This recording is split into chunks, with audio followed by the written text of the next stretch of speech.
Olá, eu me chamo Paola, faço parte do setor de benefícios e parcerias aqui da Assiste. Eu queria dar as boas-vindas a todos. Estamos iniciando mais um Clube do Conhecimento Assiste. Hoje vamos bater um papo com a Cláudia Guimarães sobre o novo mal do século, a ansiedade. A gente vai falar um pouquinho sobre como lidar com a ansiedade, principalmente nesse cenário pós-pandemia, onde muitos de nós chegamos a ter alguns sintomas de ansiedade, né? Então vamos desvendar esse mal? A Cláudia é psicóloga, psicoterapeuta, terapeuta sistêmica de casal e família e psicossomaticista. Eu gostaria de convidar todos que estão assistindo a participar com a gente da live, tá, gente? Deixando comentar sua pergunta para a nossa convidada. E lembrando que a gravação completa dessa live ficará disponível para você assistir a qualquer momento aqui no IGTV do Instagram da Assiste, tá? Agora vamos receber aqui na nossa live a psicóloga Cláudia. Boa noite, Cláudia. Seja bem-vinda, tá? E obrigada por aceitar o nosso convite para participar. Nossa, é um prazer estar aqui compartilhando informação, experiência, essa jornada tão importante aí que é viver, né? A ansiedade Sim. faz parte da jornada do viver de todos nós. É verdade, Cláudia. Nada, a gente que agradece. Fica à vontade para poder se apresentar para o pessoal, falar um pouco sobre a sua carreira, sobre sua formação, tá? Eu acredito que você já tenha feito uma ótima apresentação. Para mim é o suficiente. Caso alguém faça alguma pergunta ao longo da live, e aí você pode repassar a pergunta, que nem sempre eu consigo acompanhar aqui. Então, fica à vontade também, as pessoas fiquem à vontade para fazer as perguntas que tiverem vontade. Tá ótimo. Eu acho que a maior pergunta que todo mundo gostaria de fazer é o que é a ansiedade?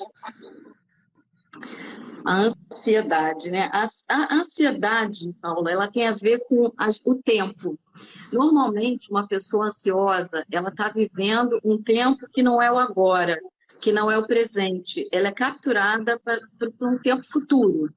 E, em geral, ela faz uma ideia, uma visualização desse futuro muito trágico. É por isso que a ansiedade, ela acaba sendo um sintoma de muito desconforto, porque a pessoa não pensa assim, aquele futuro vai estar maravilhoso, aquela relação vai ser ótima, aquela viagem, aquele projeto vai ser incrível.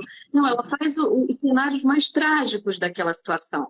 E é por isso que o corpo começa a levantar um alerta de defesa, de desconforto, de luta e de fuga. Eu vou lutar, eu vou fugir, e às vezes eu vou até congelar diante de situações que eu acho que vão resultar em tragédia.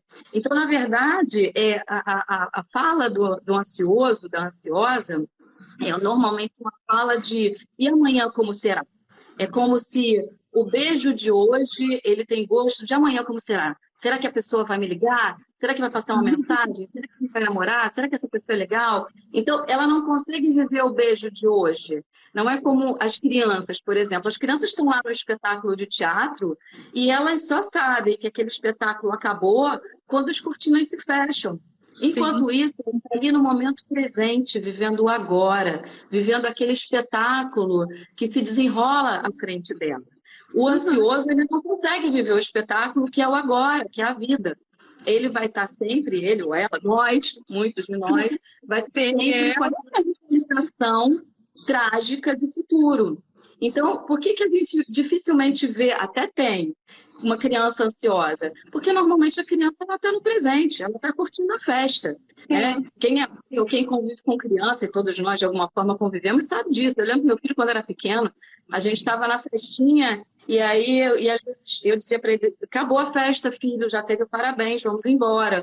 E ele dizia, você não pode fazer isso comigo, você precisa me avisar que vai acabar, porque assim, acabou de repente, eu estava aqui brincando, eu estava no meio da brincadeira e você me tira da brincadeira. Por quê? Porque a criança está mergulhada, ela está inserida no momento presente. Então, para ela, o que importa agora? Só que aí vem a nossa jornada do viver.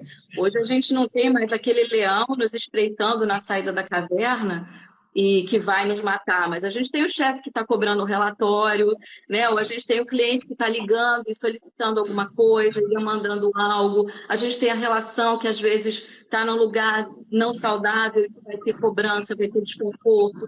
Então, a gente está num outro lugar onde a gente também vai acionar esses recursos do corpo de luta, de fuga, de defesa ou de congelamento. Então, qual é o problema da ansiedade? O problema da ansiedade não é esse alerta do nosso corpo que nos coloca em movimento para a vida, para os bons combates da vida. O problema da ansiedade é quando nós somos capturados por esse movimento. E aí a gente vai além, né? A gente perde a mão no sentido desse movimento e a gente passa a querer controlar tudo o que vai acontecer no futuro, o que é insustentável, porque a vida é incontrolável. A maior parte das coisas que nos acontecem, nós não temos absoluto controle sobre elas. Nós temos uma autogestão no máximo. Eu vou cuidar disso aqui, eu vou dar conta do que eu consigo, mas o que vai acontecer sobre o que a gente faz não é da nossa conta. Depende da gente. Sim. Como a gente consegue saber que tem o transtorno de ansiedade?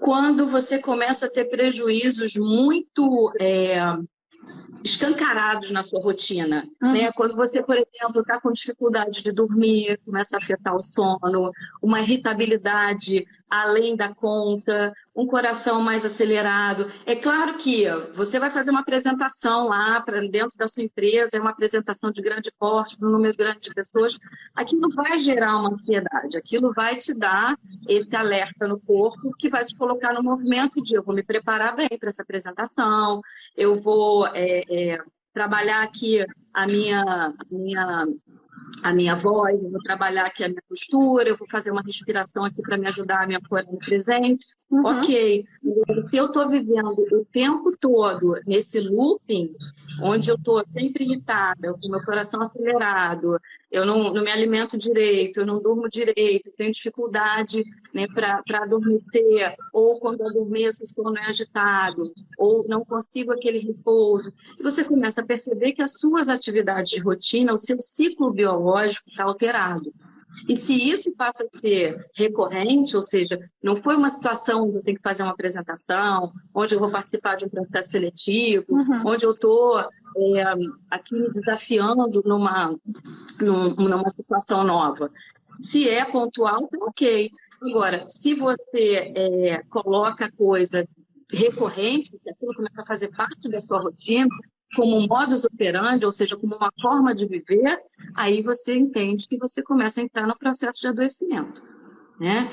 E aí, esse adoecimento, ele começa a atingir várias áreas. Ao invés de você ser super produtivona no trabalho, essa ansiedade está ali a seu favor, te ajudando a você performar, a você se tornar um profissional melhor, você começa a paralisar, você congela, você não consegue entregar o que precisa, você fica totalmente patinada e fala, gente, não sei o que fazer, não sei como eu me organizo.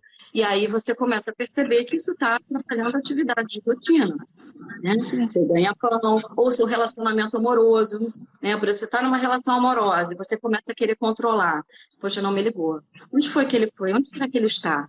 Por que não passou mensagem? Por que o celular está desligado? Será que acabou a bateria? Será que ele está com outra pessoa? Ou ela está com outra pessoa? Muitas das vezes a gente cria até cenários, né? Que naquele momento ali nem existe, não existe aquela possibilidade, mas a gente cria cenários, né? O ansioso, ele tem essa mania de criar vários cenários e muitas das vezes para cenários ruins, né? Ele está sempre criando um cenário ruim. Paola, sempre cenários trágicos. O pior vai acontecer. Então, é uma tentativa totalmente fracassada de controlar o futuro, porque isso não é possível. Então, a gente vai ter vários tipos de ansiedade, né? Tem 5 principais formas de apresentação da ansiedade.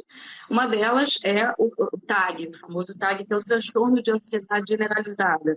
Que a pessoa fica com esse pensamento recorrente de que algo muito ruim vai acontecer, ela não consegue viver o presente, ela está sempre pensando no boleto que vai pagar amanhã, na performance do trabalho, na relação se vai dar certo, se o filho vai se dar bem na escola, está sempre preocupada com cenários muito desastrosos. Então, o TAG é uma das formas de manifestação da ansiedade. A outra é o TOC, também conhecido, transtorno obsessivo-compulsivo, onde a pessoa cria desde rituais para aplacar esse alerta, esse lugar de vigília, de tomar conta de achar que pode controlar, então ela vai fazer rituais que podem ser rituais de checagem, rituais de limpeza, até pensamentos intrusivos que ela não consegue parar de pensar. Toda hora vem um pensamento e ela não consegue mais estar ali, porque ela está em toda parte, nos pensamentos dela, mas ali no presente ela não está. Então, o toque é uma das formas de manifestação. A outra são os transtornos fóbicos, que a gente vai ter um monte deles. Então, você vai ver pessoa, por exemplo, com medo de aranha, aracnofobia, fobia social, pessoa que tem medo de ir para uma festa, ou tem medo de se expor, ou de fazer uma palestra, de falar em público. Ou você vai ter uma pessoa com medo de espaços fechados, claustrofóbica, o elevador, ou o túnel, ou medo de espaços abertos, de ir a um show, de ir a um parque. Então, essa ansiedade, ela cria um objeto. Esse objeto vai manifestar ali a angústia dela em querer controlar as coisas. Então, essa é mais uma das manifestações. A outra é o também famoso, conhecido, antigamente se chamava de síndrome do pânico, mas hoje chama de crise do pânico, né? Que é aquela pomada que a pessoa pensa que está infartando, né, que aquilo pode levar de segundos, minutos, até 30 minutos, ela ficar naquela agonia de achar que está tendo um infarto, que ela vai morrer, ela é levada para emergência, é avaliada pelo cardiologista ou pelo médico de plantão, e, na verdade, ela está tendo uma crise de ansiedade. Né? E a outra forma é o TEPT, que é o famoso transtorno de estresse pós-traumático, que a pessoa pode viver flashbacks ou tá o tempo todo sendo capturada para a cena de um assalto ou para a cena de um terremoto ou para a cena de um desastre e ela não consegue sair da cena. Então, até normalmente ele está ligado a um grande trauma que a pessoa viveu, de um acidente ou de uma situação grande, impactante, intensa, e aí ela fica tendo esses flashbacks e sendo arrastada para a cena do trauma. Sim, então, esses são os tipos mais importantes e recorrentes da manifestação da ansiedade. Agora, a gente também pode ter as ansiedades corriqueiras, mas essas afetam menos a nossa saúde mental, digamos assim. Entendi. Falando nisso, né, dessas dificuldades, nesses traumas e tudo mais, como a ansiedade pode afetar o relacionamento pessoal e profissional da pessoa? Vamos por partes. Vamos começar pelo profissional, né? O profissional, a pessoa pode entrar num estado de alerta e defesa tão grande. Por exemplo, vamos lá. O chefe pediu para ela um relatório com dados analíticos super importantes, e aquele relatório vai ser apresentado para não sei quem, que é super importante, da diretoria, não sei das quantas. Essa pessoa, diante dessa solicitação, ela pode congelar. Sim. Ela não sabe por onde começar, ela não sabe o que fazer, ela começa a entrar num estado de alerta, não consegue em nenhum momento relaxar, então ela não dorme. E é lógico que uma pessoa que não dorme, ela não vai produzir, porque no dia seguinte ela vai tentar compensar a falta de sono com café, o que é péssimo para o ansioso, porque imagina uma pessoa ansiosa que vai tomar um estimulante. Café, ele é altamente estimulante. Então, ela está se automedicando sem saber. Aí ela vai ser estimulada a ficar ainda mais ansiosa, a entrar no estado de vigilância, que a gente chama nosso sistema simpático, é esse sistema que é ativado para o bom combate. Então, eu tenho que entregar uma coisa importante, eu estou indo para um bom combate, então eu preciso estar alerta. Só que a pessoa entra no looping e ela não consegue sair. Então, e aí ela congela, e aí ela esquece, e aí ela tem o famoso branco, que a gente chama de ansiedade de desempenho. Ela sabe tudo, ela consegue produzir o relatório, ela consegue apresentar o relatório, mas ela tem o tal do branco. Sabe aquelas pessoas que se preparam a beça para um concurso público, para uma prova, e chega lá, esquece tudo. É a famosa ansiedade de desempenho. Ela está tão preocupada com a performance que ela não consegue estar no estado de presença para performar e entregar aquilo que ela precisa entregar. Então, no trabalho, isso pode ser bastante trágico, né? Ela pode acabar realmente não dando conta pelo nível alto de ansiedade que o sistema nervoso autônomo dela está produzindo e ela não consegue respirar e entrar no estado de presença e falar, eu sei sobre isso, se essa função me foi designada porque eu tenho competência e habilidade para fazer, eu vou sentar e vou fazer, vou entregar o que eu não souber, o que eu precisar de outros colaboradores, eu vou pedir, né, eu vou lá, eu vou trabalhar em rede, vou contar com apoio, mas ela não consegue nem ter paz e equilíbrio para pensar nisso. Então, ela se desequilibra por completo. E isso na relação... Eu vou fazer a pergunta que eu ia fazer. Ela perguntou o que fazer, né? O que a gente pode fazer naquele momento ali para tentar manter a calma. Queria que você desse mais dicas. Mais dicas, tá. Depois me lembra... Nossa casa. Tá, me lembra para não se perder, que você perguntou da relação amorosa também, qual o impacto disso na relação. Mas no trabalho, o que fazer? Assim, às vezes, 5 minutos, 3 minutos, eu tenho 3 minutos, eu vou ao banheiro, eu vou fechar a porta do banheiro, eu vou respirar profundamente. Não tem nada mais forte, mais de ancoragem, em termos de nos ancorar, do que a respiração. A respiração é o primeiro movimento vital. Quando a gente nasce, o que nos torna presente nessa vida é a respiração. Então, através da respiração, a gente se presentifica, a gente passa a existir, a gente passa a usar a nossa energia vital. Então, quando a gente está sendo arrastado por um looping como esse, se eu posso me recolher durante 3 minutos, 5 minutos, o tempo que eu puder, e fazer respirações profundas, inspirando o ar profundamente pelo nariz e soltando o ar lentamente pela boca. Isso vai me trazer para um estado de presença. E no estado de presença eu posso tudo. Dificilmente uma pessoa se acidenta no estado de presença. Dificilmente uma pessoa é assaltada no estado de presença. Dificilmente uma pessoa perde a sua estabilidade, a sua paz, quando ela está no estado de presença, fazendo o que ela precisa fazer no aqui e no agora.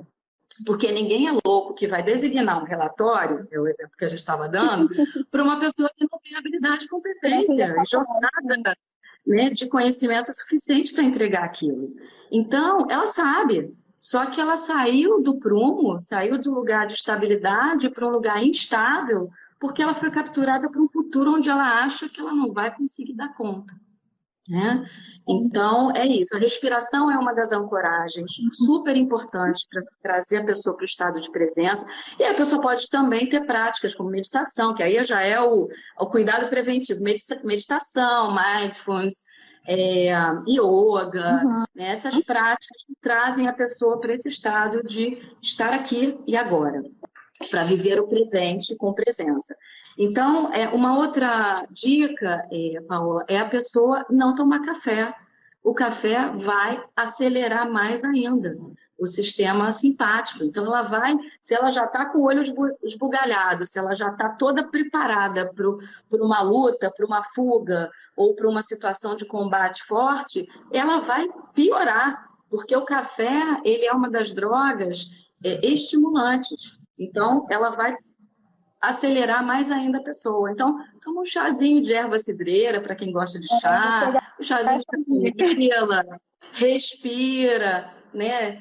Vai tomar um ar, vai olhar uma paisagem, vai se trazer para aqui e agora de volta, vai se ancorar, coloca os pés no chão, tira o sapato, tá com salto alto, tira o sapato, a terra, coloca os pés no chão, sente o chão, sente a terra, sente a energia ali, eu estou aqui agora.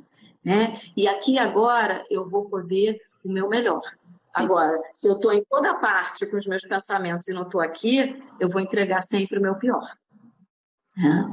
Então, acho que são dicas. Outra dica é a alimentação. O que a pessoa às vezes vai recorrer? Eu estou ansiosa, eu preciso fazer essa apresentação, eu vou comer um doce. Aí ela vai lá e vai chafurdar a cara num doce, ou numa massa, ou numa fritura. E o que acontece? Esses alimentos que têm açúcar, que têm gordura, que liberam muita gordura, eles vão liberar uma substância chamada tropifano. Essa substância, ela vai estimular a recaptação da serotonina, que é responsável pela substância, pelo bem-estar e pelo prazer. Então a pessoa fica ali, ela entra num barato, é como se ela estivesse ali meio. Isso também tira a pessoa do ar. Então, se Sim. você precisa entregar algo importante, você não vai comer uma feijoada, você não vai comer um pedação de torta, você vai comer uma saladinha leve, vai tomar um suco, fica ali no estado de presença, se ancora no que você precisa fazer. Imagina, uma pessoa que come uma feijoada, o que ela quer depois? Ela quer deitar na rede, né? Triptofano, aí, meu amigo Ricardo ajudou. Triptofano, essa é a substância. Então, ela vai sair do estado de presença. Eu quero dormir, eu quero ficar na rede, eu quero descansar, né? Eu quero dar aquela cochiladinha. Já saiu da presença. Então, o alimento é importante, o que eu estou consumindo, os pensamentos, o que eu estou consumindo também no rádio, na televisão, no Instagram, nas redes sociais, né? Dependendo do que eu consumo, isso vai aumentar o meu estado de alerta de defesa, né? Na pandemia, a gente estava em contato com a morte escancarada o tempo inteiro. O que a gente via? Aquelas covas, centenas de covas sendo abertas ali. Aquilo deixava a gente no estado de defesa, de alerta. Gente, eu vou morrer, eu sou a próxima. Eu não posso abraçar a minha mãe, porque eu vou matar a minha mãe. Vou levar Covid para ela. Então, a gente ficou no estado, e aquelas notícias passando ali 24 horas, a gente consumindo isso nas redes sociais. Isso é o de pior que você pode fazer quando você já está no estado de ansiedade alta. Sim. Então, ali, assim, é botar uma música calma, é botar os pés no chão, é andar na natureza. O movimento é o contrário, é você acionar o que a gente chama do sistema parasimpático, do relaxamento, da descarga. Eu preciso descarregar, eu preciso relaxar, e não o contrário. Mas as pessoas fazem tudo ao contrário. Eu vou tomar bastante café, eu vou comer uma comida bem para compensar e para me trazer essa sensação boa, mas só que é imediato, depois tem a rebordosa, né? Eu vou consumir mais informação aqui na rede social, e aí a pessoa não para, porque ela entra no looping louco. Infinito. Não volta mais. Sim. Você pediu para eu poder te lembrar, né, de como lidar também na forma pessoal. A gente falou sobre a profissional, né? E vamos falar um pouquinho agora sobre o pessoal também. Então, na vida pessoal, né, ou amorosa, nas relações interpessoais, o ansioso ele acaba se tornando um algoz, porque ele se cobra muito. Na verdade, essa também é uma dinâmica do ansioso, da ansiosa, que é um nível de perfeccionismo, de autoexigência, de autocobrança muito forte, muito grande. Então, essa pessoa que se cobra muito, que ela não pode falhar, ela também acha que o outro não pode falhar. E aí ela vira um algoz de si, um algoz do outro. Então ela vira aquela pessoa controladora. Então ela quer discutir a relação o tempo todo. Mas eu estou achando que você não está me olhando do jeito que você me olhou no primeiro encontro. Eu estou achando que você antes falava 5 vezes eu te amo e agora você fala só uma durante o dia. Então ela começa a entrar nessa cobrança com o outro excessiva, nesse querer discutir a relação toda hora. Eu costumo falar que o ansioso ele quer ter a certeza o tempo inteiro de tudo que ele está envolvido. E muitas vezes as pessoas não conseguem também entender isso, né? Que isso é da ansiedade. Não é que a pessoa esteja desconfiada ou que ela realmente tem aquele medo, mas a ansiedade ela traz isso, né? É isso, porque a pessoa está tentando ter o que você falou, o controle. E isso é algo altamente frustrante, porque não tem, porque não vai ter nunca. Né? A gente controla muito pouca coisa na nossa vida. Aliás, eu diria que a gente não controla nem a gente. A gente tem alguma gestão, algum gerenciamento, algum autogerenciamento, autogestão sobre o que a gente pode fazer, sobre o que está ao nosso alcance fazer. Agora, o que vai acontecer? Você pode ser uma pessoa maravilhosa na sua relação com os amigos, com o seu par amoroso, com os seus pais, e pode ser que essas pessoas não te correspondam. Mesmo que você dê o melhor, você pode não ser correspondida ou correspondido. Né? Então, assim, a gente, na verdade, a vida é uma aposta o tempo inteiro. Né? E uma relação amorosa, que a Vivi falou aí, tentamos, a gente tenta, a gente faz uma aposta, a gente faz um investimento. Se o outro vai corresponder ou não, agora não é perguntar uma pessoa, né? Não cabe a gente. de vídeo. Eu quero saber onde você está. Ele desligou o celular por quê? Já foi dormir? Ah, mas eu vi que a última hora que você entrou não sei aonde foi... Gente, se você acha que isso vai garantir que aquela pessoa não vai se encantar por outra, ou vai estar com você para todo sempre para fazer a sua canja da velhice, você está muito enganada. Sim. Porque, olha, quando entra o controle e a cobrança, o amor sai pela porta. Entrou o controle, entrou a cobrança, entrou a desconfiança, porque qual é a raiz principal, Paola? E falando aqui para a galera também que está nos ouvindo, a raiz principal da ansiedade é o medo. E ninguém aguenta alguém com medo o tempo todo. Você vai me deixar? Me abandonar? Você vai me amar para todo sempre? Será que você vai me achar bonita? Será que... E quando eu ficar velha e barriguda? E Thiago, gente, claro que a gente brinca com isso. Isso pode ser uma toada de brincadeira. Mas tem gente que leva isso tudo muito sério. Sim. E aí cobra mesmo. E fica nessa régua do amor, né? Ou nessa régua da amizade, porque olha, naquele dia eu te levei no hospital, agora eu estou pedindo um favor para você e você me recusou. Gente, a vida não é isso, né? Às vezes a gente dá aqui e vai receber lá, em outro lugar, de outra pessoa. De outra pessoa, isso aí. Então, eu vou falar um pouquinho aqui do assunto e ver a pergunta aqui da Pá Varela. Qual a diferença entre o burnout e a TAG? TAG mesmo? Está correto?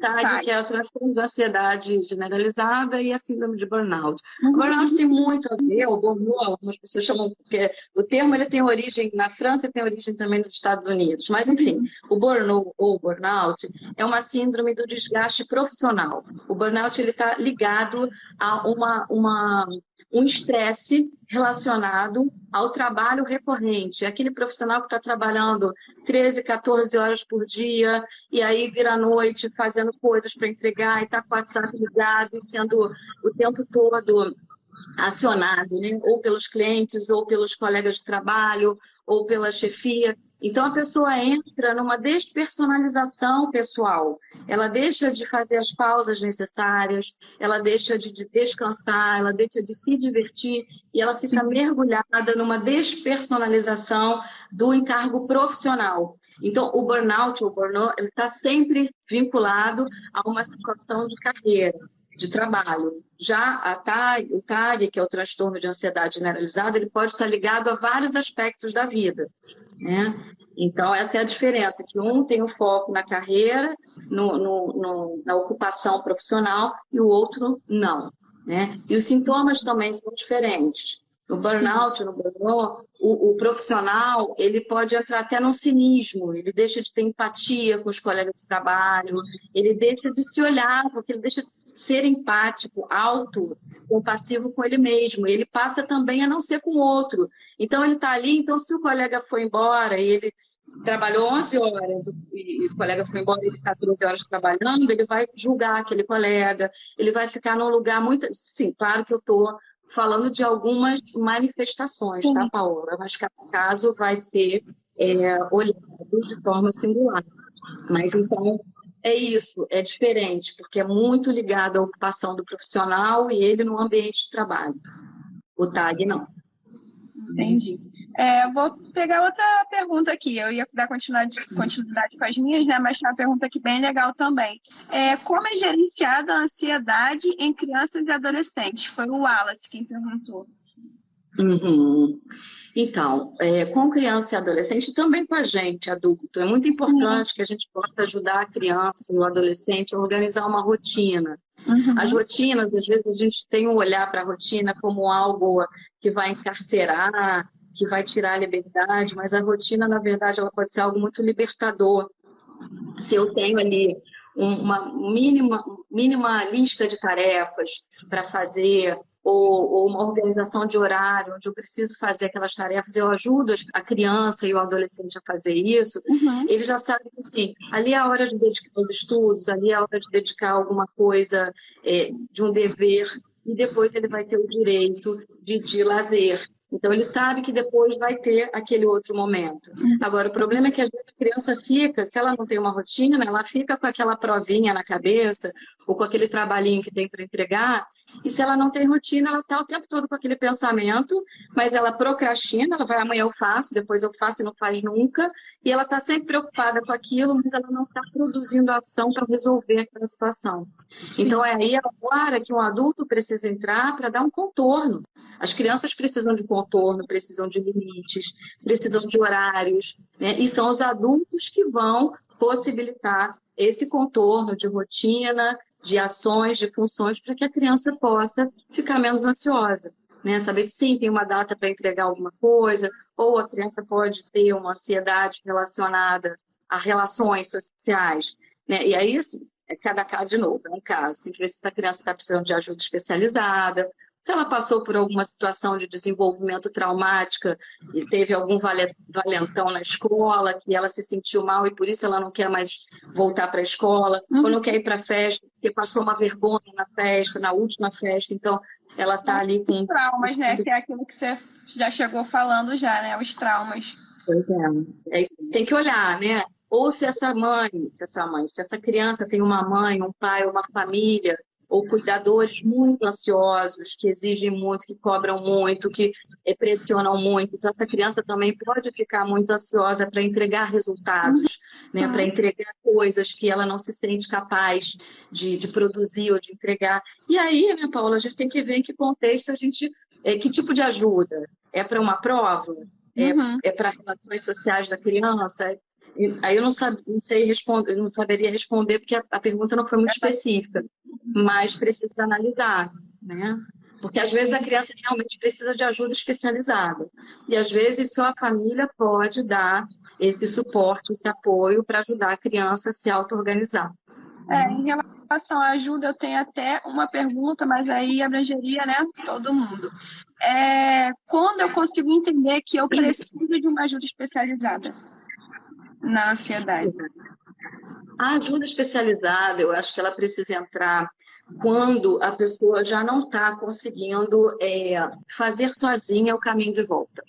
Né? Como eu falei, ela deixa de se alimentar, ela deixa de ter as funções biológicas. Comer, dormir, descansar, fazer pausa. Isso são funções biológicas. Né? Então, quando a pessoa já está com essas funções muito comprometidas, já passou da hora de procurar ajuda, né? Porque ela já está tendo uma rotina muito afetada, né? Porque imagina, quem não dorme está irritado, quem não dorme não tem memória. As funções cognitivas ficam todas afetadas quando a gente não descansa, quando a gente não se alimenta, né? A pessoa começa a ficar confusa. Então, eu acho que quando entra aí função biológica afetada, já passou da hora de buscar essa ajuda. Entendi. Essa ajuda seria de quais profissionais? Porque a gente tende muito a ficar meio assim, falar em psiquiatria, psicólogo, às vezes a pessoa não consegue se abrir, né? Então seriam essas duas ajudas realmente, né? Os atores principais nesse cenário, sim, são os psicólogos e os psiquiatras e psiquiatras, né? Então, são os profissionais principais da saúde mental. Mas, assim, tem uma questão da medicalização que eu queria falar um pouco. Né? Sim, também. A gente está vivendo numa civilização que está querendo se medicalizar para tudo, que está evitando a dor e o sofrimento, o conflito e a angústia a qualquer custo. Isso me preocupa, porque às vezes você precisa passar por processos, né? Quando você, por exemplo, não dorme, tudo bem, está uma semana sem dormir, é preocupante. Agora, se você não dormiu uma noite, ou está dormindo mal, eventualmente, precisa olhar para isso. Isso é um sintoma. E todo sintoma, ele tem valor de comunicação. Todo sintoma, ele é um mensageiro de algo que está na nossa alma, que precisa ser visto. E, normalmente, o que a gente faz? O problema da medicalização é que eu vou lá, tomo um remedinho, né? Um clonazepam da vida, um Rivotrilzinho, ele vai dar conta de me deixar calminha, vai me desacelerar, né? Ou então eu vou lá também, posso me automedicar com uma cervejinha, maconha, posso utilizar, né? Ou drogas lícitas compradas pela farmácia, com ou sem receita, ou drogas ilícitas, né? Fornecidas por outras fontes, mas tudo é droga. Tudo, de alguma forma, veio para ser um amortecedor. né? Até quando eu digo assim, toma só um vinhozinho, uma tacinha de vinho, que eu tomo muito, isso é amortecedor. Para me deixar Eu mais estou amortecendo. relaxar, não é? Também é uma É, forma. e assim, não tem nenhuma crítica, nenhum julgamento na minha fala. É só para a gente saber que a gente está o tempo todo se automedicando e a gente não se dá conta disso. Porque a gente acha que medicalização, a sociedade paliativa que evita o sofrimento e a medicalização, ela é relacionada tanto às farmácias, né, e às receitas dos médicos, quanto a formas que a gente faz por nossa própria conta. A gente também está se automedicando quando faz isso, é só para deixar essa mensagem. Mas então, assim, às vezes a gente precisa, e muitas vezes, entrar em contato com o sintoma mesmo. Qual é o sintoma? Eu não durmo? Por que você não dorme? Com o que você está quebrando a cabeça? O que está rolando? Às vezes você está numa relação tóxica, você está num relacionamento horroroso e você está ali tentando sustentar aquilo. Ou você está num trabalho que já passou da hora de você dar tchau, que você está ali em função do capital, está sendo engolida, né, por um processo que não está legal, e você não consegue dizer não, então você adoece.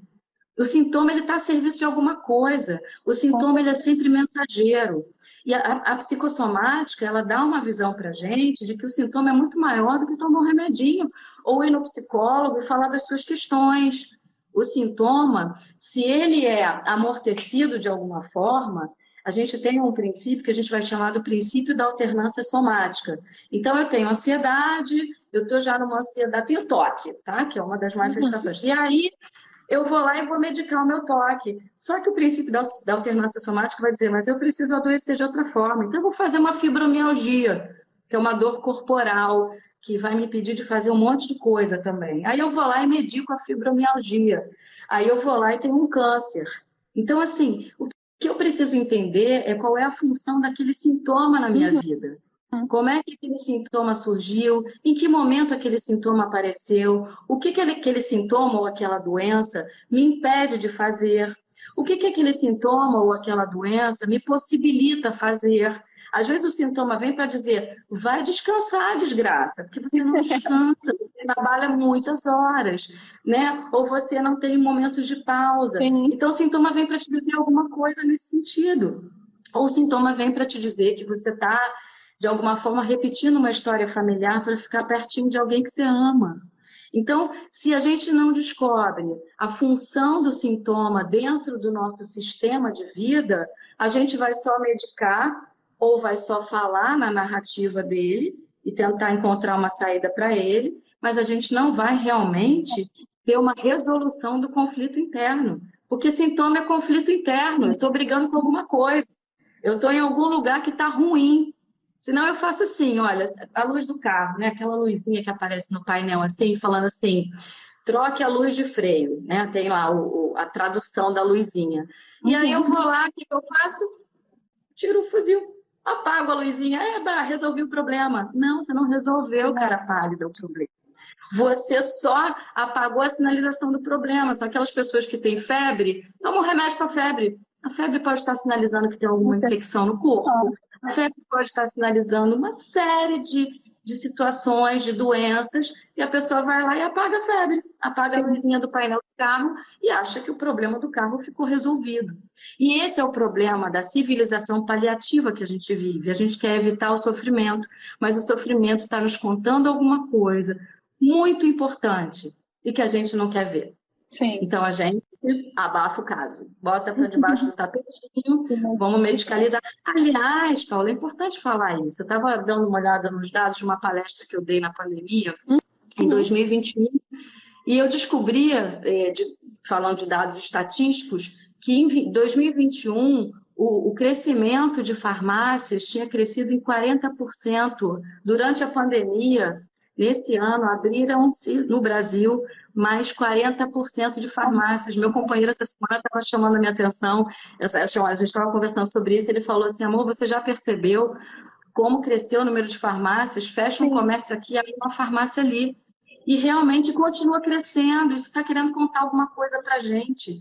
O índice de crescimento de farmácias e de vendas, em 2021, a venda de farmácias, de medicamentos, cresceu em 120%. Gente, isso é um dado estatístico para ser analisado ontem, porque a gente está doente, a gente é uma sociedade que está adoecendo. e que está querendo botar tampão nos processos de adoecimento. Não E quer fazer o eu acredito também que com a pandemia, né, a automedicação também tem aumentado bastante, né? Porque nós estamos um bom período sem poder estar indo ao médico, ao hospital, e aí sente uma dor, medica, se sente mal ali também se medica, né? A automedicação também provavelmente deve ter aumentado na pandemia. Sim, por isso que você está falando, as pessoas deixaram de ir ao médico, né, por conta do medo de se contaminarem e tudo mais. Essa era a orientação, só procurar a área médica, os hospitais que realmente tivessem uma necessidade, né, fundamental, essencial. Então, assim, as pessoas se automedicaram muito, mas as pessoas também adoeceram no sentido psicologicamente falando, né, socialmente falando. Casamentos foram desfeitos, o índice de violência doméstica aumentou absurdamente ao longo da pandemia, foi muito grande, né? Então, assim, a gente teve processos de traumas. Gente, o que a gente viveu diante da morte escancarada o tempo todo foi um trauma coletivo que eu acho que isso vai estar no nosso DNA e dos nossos filhos durante muitas gerações e anos. Acho que a gente que viveu aqui esse tempo vai ter história para contar. A gente tem uma memória histórica de um momento altamente traumático da história da humanidade. A gente não tinha como passar por isso imune, a gente ainda não está. Eu estava ok. Agora em relação a traumas, na verdade, né? Da pandemia. Sim. Traumas da economia, né? Até a gente tem vários traumas ainda, a gente está se recuperando de tempos muito difíceis, né? Os jovens que perderam aí 2, 3 anos dos melhores tempos da vida deles, que o meu filho, eu não vivi. Esses anos não contam, porque foram anos que eles ficaram dentro de casa, né? Ou os que saíram muito timidamente, sem poder viver processos de desenvolvimento extremamente importantes para a jornada da vida adulta. Então, foi muito traumático, muito mesmo. E aí, sim, realmente o índice de medicalização e automedicalização com álcool e drogas também foi enorme. E compras compulsivas, que também é uma outra boa, né? O índice de compras, principalmente na madrugada online, cresceu assim, as pessoas compravam o que precisavam e o que nunca vão usar. Foi uma coisa impressionante, que nem teriam dinheiro para pagar. Também tem isso, né? Então, Cláudia, eu queria perguntar para você como a alimentação e o estilo de vida podem influenciar os sintomas da ansiedade, melhorar ou piorar os sintomas. Sim, então, eu falei um pouco dos estimulantes, né? Consumo de alimentos e bebidas estimulantes pode piorar muito para quem já tem uma tendência a se preocupar muito com o futuro, a estar um pouco no estado de presença e ser capturado por isso. Então, evitar café, não tomar, né? Mas se você está me pedindo a dica, eu vou passar.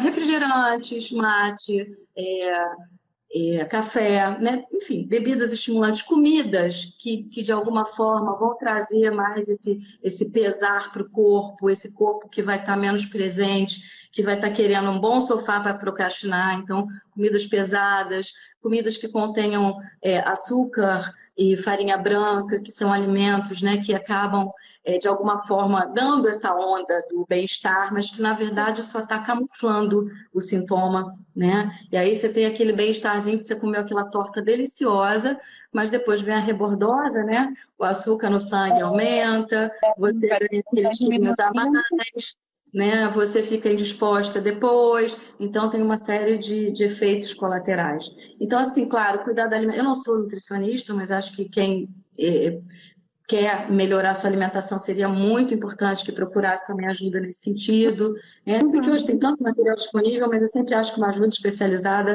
é insubstituível. Né?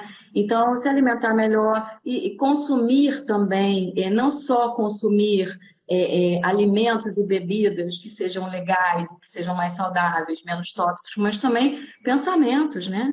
Pensamentos tóxicos, a gente fica ali o tempo todo vendo jornal. Gente, aquele Cidade Alerta, essas coisas, o que é isso? Que programas são esses, sabe? Essas coisas que vão na contramão, né, de uma vida coletiva, de uma vida onde a gente pode se preocupar um com os outros. Então, aquelas histórias de bandido bom e bandido morto, né? Ou aquelas cenas de crime que fica passando e repassando e a pessoa fica com aquela cena na cabeça. Isso não faz bem para gente. Claro que a gente não pode ser um alienado, a gente tem que se informar, a gente tem que receber notícias, Mas tem uma moderação, consumir notícias com moderação, né? De preferência em lugares que não façam esse cenário do sensacionalismo, né? Louco que se coloca. Traz mais ansiedade pra gente, né? Porque a gente Muito vê mais, né? quando tem aquele impacto, né? Da notícia e acaba deixando a gente. Bota aquela música no fundo, aí bota aquela voz, né? Aquele sensacionalismo, isso faz mal, isso é tóxico, né? Então a gente tem que também moderar o nosso consumo, onde a gente acessa as notícias, onde eu posso acessar notícias com menos interferência, né? Com menos sensacionalismo, isso é importante. A higiene do sono é fundamental, né? Tem gente que vai ver filmes horríveis, né? Antes de dormir, então o sono já vai ser afetado pela qualidade daquelas ideias, das últimas informações que você acessou, seja um filme, seja uma matéria que você vai ler ou que você vai assistir. Então, ter um ambiente mais tranquilo para você adormecer, para você se recolher, né? Então, tudo isso vai afetar a qualidade de vida, principalmente das pessoas que têm mais essa captura do futuro e da ansiedade. Né? O que mais que eu posso falar? Sim, procurar ajuda especializada. Gente, autoconhecimento nunca é demais. Né? Você está num setting terapêutico, cuidando de si, olhando para você, se conhecendo mais, conhecendo seus gatilhos. Né? Quais são os seus gatilhos? O que gera ansiedade? A gente tem fatores, às vezes, que são extremamente ansiogênicos. Eu, particularmente, tenho uma lista de pessoas que são ansiogênicas demais para mim, que eu percebo que quando eu estou com elas, eu ligo o loop e vou embora, porque me cobra, porque me exige, porque... Então, essas pessoas a gente tem que regular a nossa convivência, nosso distanciamento. Então, elementos ansiogênicos podem ser pessoas, podem ser situações. Por exemplo, eu sou uma pessoa que não posso ir para academia à noite. Porque se eu for malhar à noite, fazer qualquer atividade, um spinning, eu vou ficar ligada, eu não vou dormir. Então, eu preciso fazer atividade física pela manhã. Então, eu já me conheço o suficiente para saber isso. Né? Então, autoconhecimento não é só um mergulho terapêutico profundo. Autoconhecimento também é conhecer esses gatilhos que vão me possibilitar ficar mais ativada ou menos ativada. O que mais eu poderia dizer? Ambiente. Eu ia pedir dicas de viver bem, mas eu acho que você já está passando todas elas. Outra coisa importante também, o ambiente organizado. Você tem um ambiente organizado, onde você sabe onde estão suas coisas, onde você tem os seus arquivos, as suas coisinhas estão ali, isso ajuda muito. A gente tem hoje uma vida muito atribulada, eu acho que a maioria de nós, né? Tem uma carga horária de trabalho, de funções, de multifunções muito grande. Então, se você tem a vida, um planejamento, uma agenda, as coisinhas organizadas, isso pode facilitar o seu dia a dia. Então, isso também é legal. Planejamento e organização. Contato com a natureza, isso aí, né? Acho que não precisa nem falar. Dar um mergulho na praia, né? Para passear com os pés na areia, deitar numa rede, tomar uma água de coco, viajar para o mato de vez em quando, ir para lugares, né, onde tenham paisagens relacionadas à natureza, a gente se reconectar ao natural, né, se reconectar à Pachamama, se reconectar de onde a gente veio, aprender com os povos originários, né, com os índios, como eles sabem viver, como eles não se medicalizam como a gente, né? Como eles têm uma outra maneira de viver, como a gente tem para aprender com eles. E eu diria que o principal, o essencial deles, né, que a gente pode aprender, eu falo isso como neta de índio, é essa reconexão com a natureza, e a gente se perdeu muito nisso. Né? A gente está destruindo a natureza, se desconectando demais dela. Isso nos adoece também, né? Muito. Pessoal, a gente está chegando ao final da nossa live. Eu vou ver algumas perguntas aqui para estar passando para a Cláudia, tá? Tem uma aqui do Joás Andrade. A melhor terapia para tratar o toque seria o TCC? É o recomendado por conta dos rituais. Agora, você vai encontrar muito psicólogo que vai trabalhar com outras abordagens, uma abordagem mais sistêmica, uma abordagem mais amplificada, mais ampla, e que vai utilizar ferramentas da TCC, da terapia cognitiva comportamental. Mas sim, essa base da TCC, ela é fundamental, porque ela vai trabalhar muito com os pensamentos intrusivos, ela vai ajudar muito o cliente a dar uma resposta diferente para aquela situação. Então, vai ter, por exemplo, uma das técnicas que é super legal, que é a intenção paradoxal. A pessoa vem, por exemplo, ela fala assim, eu preciso lavar a mão 30 vezes para poder comer, porque senão eu acho que as minhas mãos estão sujas. Então, o terapeuta de TCC, ele vai usar muito essa... Não, você não lava 30, não, você lava 60, porque 30 é pouco. Aí a pessoa vai se dar conta do absurdo dela, fala, putz, 60, mas 30 já achei que já estava bom, né? E aí ela começa a perceber o lugar que ela está, o lugar de tentativa de controle, né? O lugar de tentativa, a raiz do medo dela, o medo de morrer. Porque o medo do ansioso, o medo, assim, principal, a raiz do medo é o medo de morrer. Só que, assim, isso é fato, morrer é biológico, todos nós vamos morrer. Vamos, né? Então, como a gente faz para integrar isso, né? Para tratar isso como um assunto da vida, porque morrer faz parte dos assuntos da vida. Então, sim, a TCC normalmente é a mais demandada, mas isso não exclui que outras abordagens podem ser também muito potentes, desde que utilizem ferramentas da TCC para poder fazer essa jornada aí junto com o cliente. Entendi. E a mais, Paola, que a gente tem? Não consegui ler todas as perguntas, você anotou? Eu acho que eu consegui chegar a todas as perguntas, sim, aqui. Tem algumas pessoas também deixando algumas mensagens, né, dizendo que a live está sendo muito importante, né, porque a gente passa a vida se auto-sabotando. Tem aqui dizendo que amou a live, que amou o assunto, né, sobre ansiedade, porque a gente às vezes tem um pouquinho de medo de falar sobre, de tratar a ansiedade. Às vezes a gente diz que está nervoso, não diz que está ansioso, né? E também é uma forma de ansiedade, né, o nervoso. Sim, mas eu acho que assim, esse alerta que nos coloca em movimento, ele é importante. Uma pessoa que não tem ansiedade, ela procrastina, senta no sofá e não faz nada. Então, um pouquinho de ansiedade, no bom uso da palavra, né, de ir para um bom combate da vida, sim, é importante, né? A gente precisa ter esse movimento diante das questões da vida.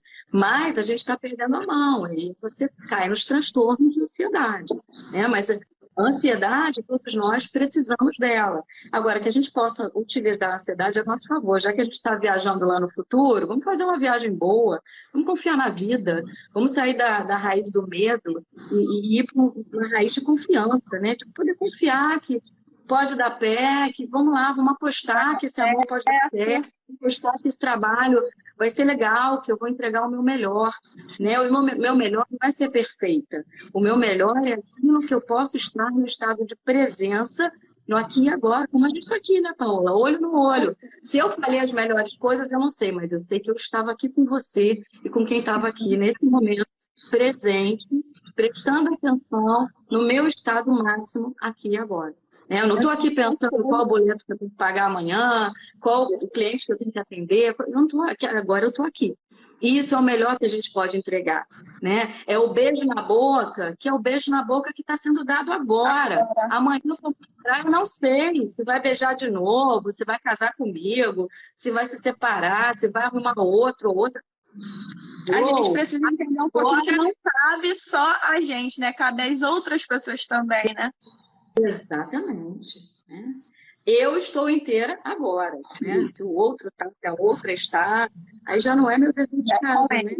Isso aí. Então tá ótimo, Cláudia. Eu vou colocar essa sua posição agora como a última dica, tá, da nossa live. Vou deixar aqui o nosso enorme agradecimento para você, tá? Foi muito esclarecedora a live sobre a ansiedade. Espero que você tenha conseguido esclarecer, sim, todas as pessoas que estavam aqui na live, que são ansiosas, porque eu fui ansiosa, eu estava muito ansiosa por essa live e estou muito feliz de poder ter recebido essa troca com você, tá? Eu que agradeço, Paola, e todo mundo que participou aqui, que fez perguntas, que interagiu com a gente. Muito, muito, meu, muito obrigada para vocês. Eu espero que eu tenha dado alguma contribuição, tenha plantado alguma sementinha, ou tenha movimentado algo diferente aí na energia de vocês. Com certeza, tá? Então é isso, pessoal. Muito obrigada a todos que estiveram aqui acompanhando conosco. Foi bem legal estar com vocês mais uma vez, né? Espero que vocês tenham gostado. Boa noite, Cláudia. Boa noite, pessoal. Até a próxima. Obrigada, Paola. Obrigada, Cíntia. Obrigada a todo mundo. Tchau, tchau. Tchau.